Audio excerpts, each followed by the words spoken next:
ভরা মৌসুমে দ্বিগুণ দামেও সার না পেয়ে দিশেহারা কৃষক। সার সংকট এবং দাম বেশি রাখার কথা খুচরা বিক্রেতারা স্বীকার করলেও তা অস্বীকার করে ডিলার এবং কৃষি বিভাগ। বিশেষজ্ঞরা বলছেন, কৃষি বিভাগে অব্যবস্থাপনা এবং অনিয়মের ফলে সার সংকট কাটছে না।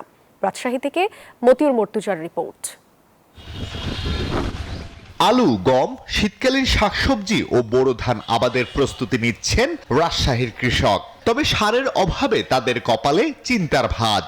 স্থানীয় বাজারগুলোতে সার পাওয়া গেলেও ডিলাররা সরকারের নির্ধারিত মূল্যের চেয়ে অনেক বেশি দাম হাঁকাচ্ছেন। অভিযোগ কৃষকের। তাদের অভিযোগ, রাজশাহীতে তীব্র সার সংকট দেখা দিলেও নির্বিকার কৃষি বিভাগ।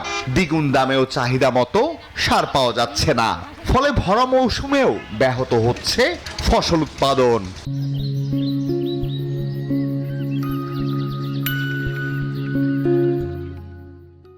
দাম বেশি তো বাজার সারই তো পাওয়া যাচ্ছে না। ছোট কৃষক 2-3 বিঘে মাঠে আবাদ করে দুবারে ধরেন সার জোগাড় করেছে, সার পাচ্ছে নিখো, দাম বেশি। সার পাইতে তো প্রায় মনে করেন যে আমাদের প্রতিদিনই যাওয়া লাগছে, কাজ কাম ফেলেছে, সেই সারের পিছনে জড়িত হচ্ছে আমাদের।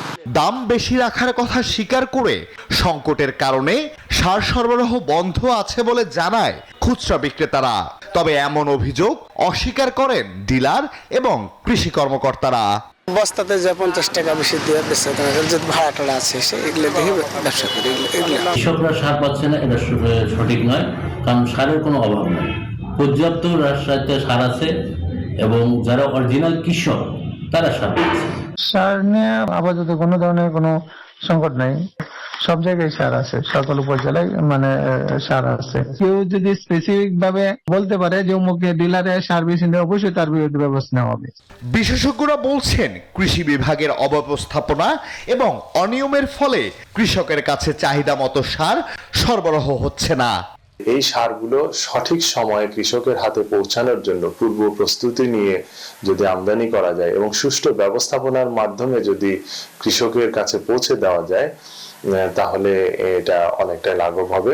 ফসল উৎপাদন স্বাভাবিক রাখতে সার ব্যবস্থা নিয়ে সুষ্ঠু পরিকল্পনা গ্রহণের আহ্বান বিশেষজ্ঞদের।